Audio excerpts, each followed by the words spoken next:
My agenda as chairman is your agenda. It is our agenda. This you need to really emphasize. My agenda, my vision. So you say in your speech right off the top, it's a long road to this podium, and it has been. Yep. What are you looking forward to the most here that the road has finally come to your chairmanship? You know, it's almost a little surreal in that sense because you feel like it has been a long road, but you also at the same time feel like you just started it. And, you know, as you get closer to this point, you feel like you're running out of time to get things done. But I think the biggest thing for me is creating opportunities, removing roadblocks for the team that comes after me, and so they can advance the agenda. And that's really the most important thing. So. You talk a lot about our value proposition and our members not understanding the full breadth of what we do. Right. What are you going to do personally as you go around the country this year to make that better?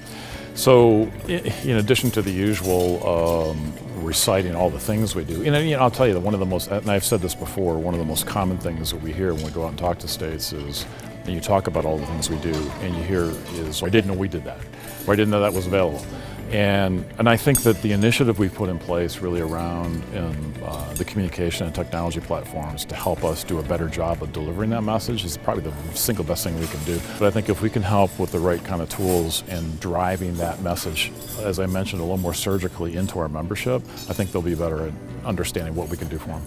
What about from a personal level? I mean, you've been on the executive committee for all these years now, and these are your close friends. You've got a really good opportunity to collaborate with them and to travel with them. And what's it going to be like from a personal aspect? You know, one of the beneficial byproducts of getting involved in the association is the contacts and the friends you make. When you serve all this time on the executive committee and through the board, you make some really good friends and contacts. You know, you're in the foxhole together, all the right battles, doing all the battles, and with the good and the bad. And I think that as a result of that, you form relationships you'll have for a lifetime. And so the bittersweet part of this is at the end of this, you start to lose that cadence of connection with them, but you'll still have those connections. So.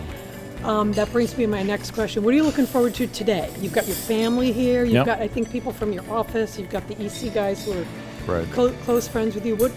Talk about today and what you're looking forward to. I think for me, it's really just making sure that I think people have a good time with what we're doing. They work so hard at what we're doing for our membership.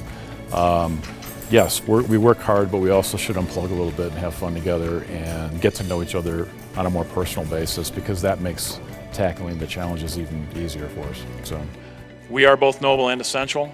Remind your staff that, and I will keep that in mind as we move forward in this year. And I thank you very much for this opportunity. So.